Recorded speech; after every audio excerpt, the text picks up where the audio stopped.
No livro é mencionado, o livro é de 2018, a primeira edição, a gente já mencionava Yuri Bezmenov e a maioria dos defectores, né, das pessoas, dos experts russos de contra-inteligência, inclusive, que desde a década de 80 deixavam muito claro que o educacionismo, o gaysismo, todas essas tendências, ambientalismo, eram, de fato, patrocinadas pela Rússia para destruir o Ocidente. E nós estamos vendo agora que a Alemanha está tendo que pagar $1 bilhão por dia à Rússia de gás. E por que ela está tendo que pagar? Porque ela aceitou a mentira do ambientalismo, de que era possível um país na Europa sem vento, sem luz, se viver de energia eólica e solar. Nós estamos vendo hoje exatamente o que o professor Olavo sempre previu, que existiriam 3 grandes grupos mundiais, que existiriam os globalistas, o Islã e o grupo russo-chinês, e que eles se degladiariam pelo poder mundial. Alguns momentos eles vão colaborar entre si e outros eles vão brigar entre si. É muito difícil a gente descobrir até que ponto esse conflito é combinado ou não. Nós sabemos que Putin é intimamente ligado ao Klaus Schwab, ele é da gangue, né? Nós sabemos que esse Zelensky é da gangue. Ele tem uma foto, ele pegando no pênis e o outro, como é o nome do Canadá, com a boca 2 centímetros do outro, ele dizendo que ele queria ser o outro, né? Que ele só entrou na política porque ele queria ser igual a Trudeau. Então eles são farinha do mesmo saco, né? Eles são farinha do mesmo saco. Eles são semelhantes entre si. É possível, inclusive, que essa guerra tenha sido uma fraude, um false flag, uma ação de inteligência para que os governos tivessem, inclusive, uma desculpa para medidas extraordinárias e para quando você fosse colocar sua gasolina e custasse R$15, não, a culpa não é minha, é a guerra. Nós tivemos que imprimir mais dinheiro, é a guerra. O seu passaporte sanitário, o seu passaporte vacinal é para sua própria segurança. A Câmara agora, a identidade única que, inclusive, o Bolsonaro está apoiando, as CBDCs que anteontem os Estados Unidos aprovou, o fim do dinheiro físico, a Europa já acabou com cédula de €500, já tem data para acabar com a de 200, com a de 100. Alguns países da Europa, se você for pego com €2.000, €3.000 na mão, você vai preso. Ter dinheiro na mão vai ser crime, vai ser proibido. Você quer controle total, absoluto de todas as transações. E isso é justificado pela guerra. Algumas pessoas acreditam que a guerra é a nova variante, é a nova fraude que vai justificar mais inflação e mais medidas extraordinárias de retirada de liberdade, né? E como o mundo está tomando o ouro e está tomando o dólar da Rússia, que tem 10.000 bombas atômicas, o seu ouro, o seu dólar e o título de sua propriedade também fica claro que não valem nada.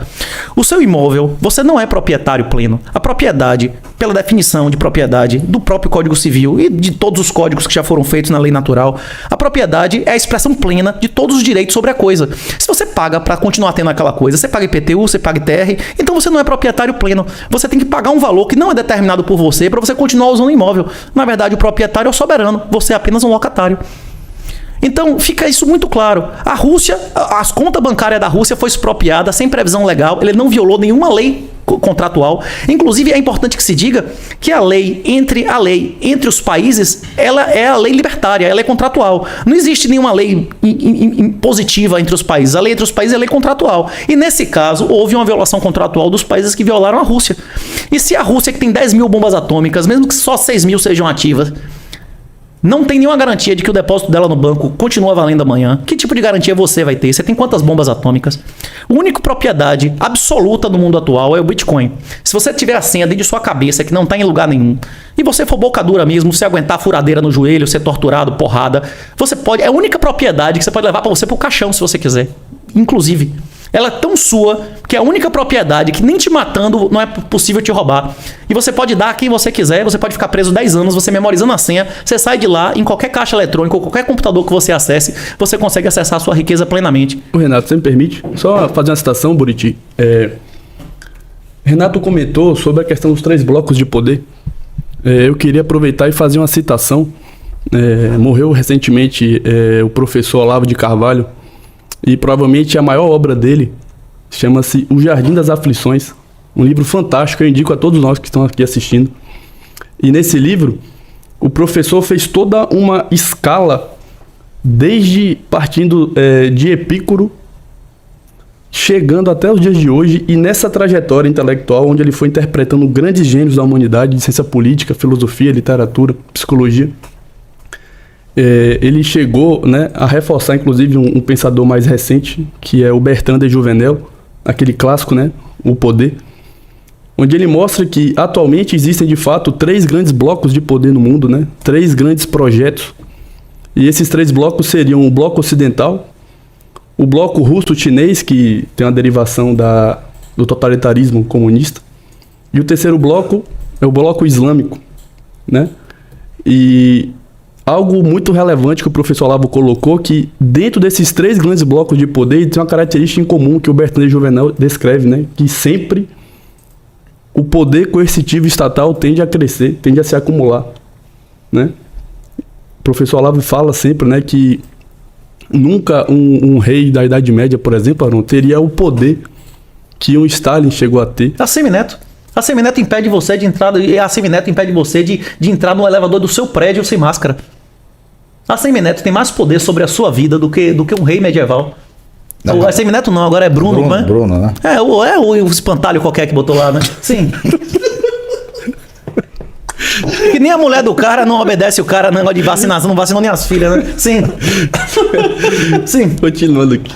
Só para fechar essa citação. Então é um livro que já nasceu clássico, é um livro muito profundo.